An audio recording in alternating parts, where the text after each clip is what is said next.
Long night, eh? Richard Enser. I'm actually from South Kingstown. I am here tonight to start the conversation about something we've heard little about, and that is biodiversity. For lack of a better term, plants and animals, natural communities, the ecosystems, ecosystem services, and in general, the quality of life that is associated with healthy and diverse ecosystems. My expertise in this is based on 37 years' experience as a conservation biologist, 28 of those years with the Rhode Island Natural Heritage Program, which was an office within the Department of Environmental Management, begun in 1979 through a joint effort between the department and the Nature Conservancy. We were charged with assessing Rhode Island's biodiversity through inventory and research by identifying locations of rare species and significant ecosystems, and using this information to provide guidance in land protection and to review development projects. During our 28-year tenure, we reviewed more than 2,000 projects. And we would have been the state agency requested by the board to review this project, if indeed we were still in existence. However, the Natural Heritage Program met its demise in 2007, and so because you cannot ask me to provide information as a state agency, I'm coming here as a member of the public to provide you the kind of information that we indeed would have provided to you in that case. Take considerable time for me to present to you all of the information I could that would consider the ecological significance of this part of the state and the impacts that this project will have. And I will be doing that over the course of all of the rest of the public hearings and in other written comments.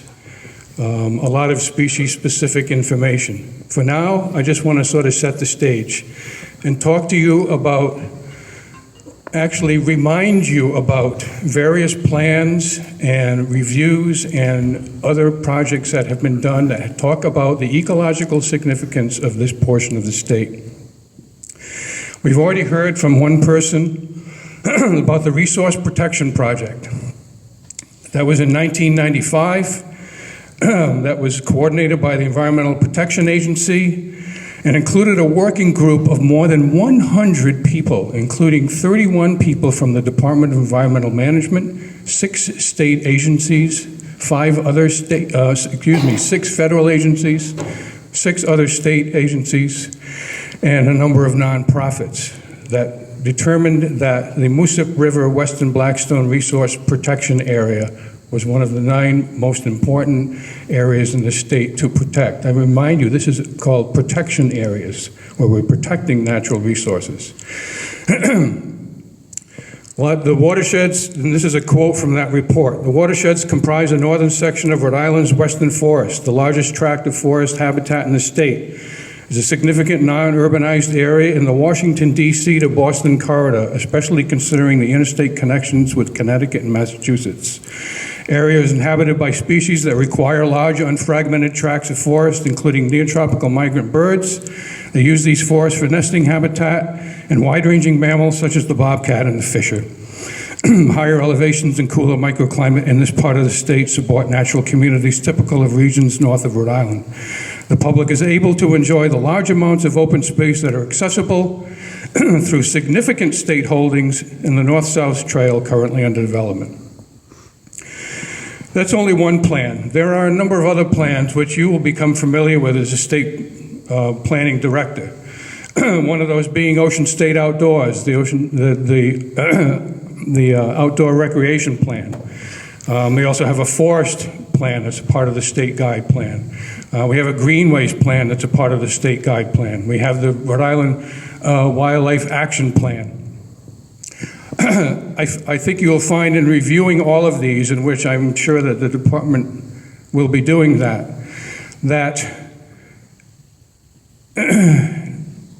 they will, we'll be reviewing that thing. I'll move on. I also want to mention that, these plans and whatever became part of the department's land acquisition plans. So there's another document that you would find interesting to reading that was done in 1996, and also plans that were done in later years, most recently 2003, which shows that a priority site for land acquisition by the state is immediately adjacent to the site for the proposed power plant. I also mention the other plans. For example, the Nature Conservancy prepared a conservation plan for the northwestern part of the state.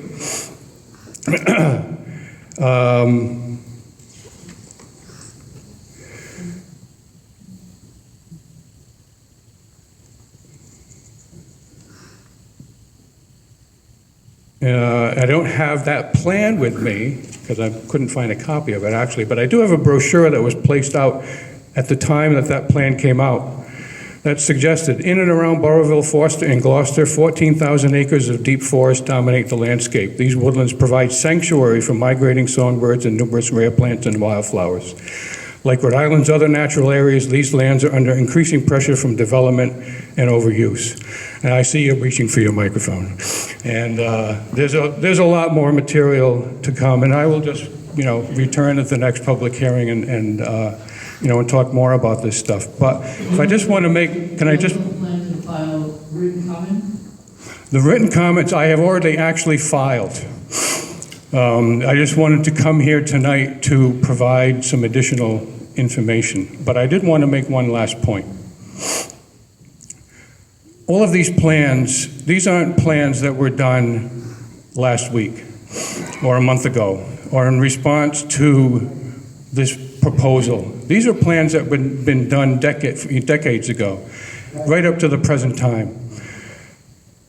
The question it raises in my mind is, in a proper proceeding, in a proper way of doing this siting process, the normal thing when I was with the department would have been a company would have come to the department or come to the state and said, we would like to put a power plant in your state.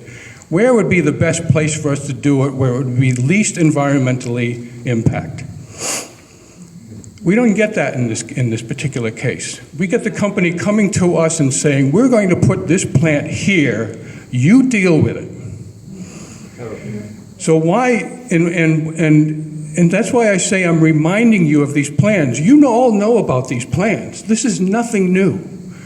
And so why, when they came to you and suggested this, why didn't you say, well, according to all of the hard work that our people have done, professionals have done, telling you about the significance of this part of the state, why didn't you go back to Energy and say, you're going to have to come up with some alternatives because it's just not going to work here. Right.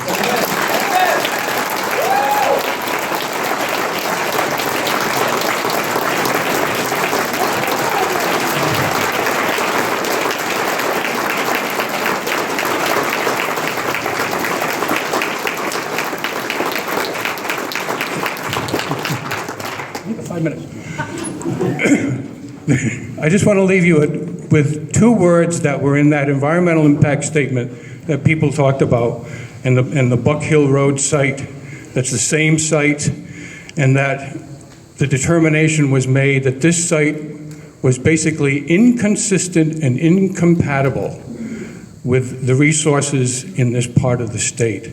I leave you with those two words, inconsistent and incompatible. Right. Nothing has changed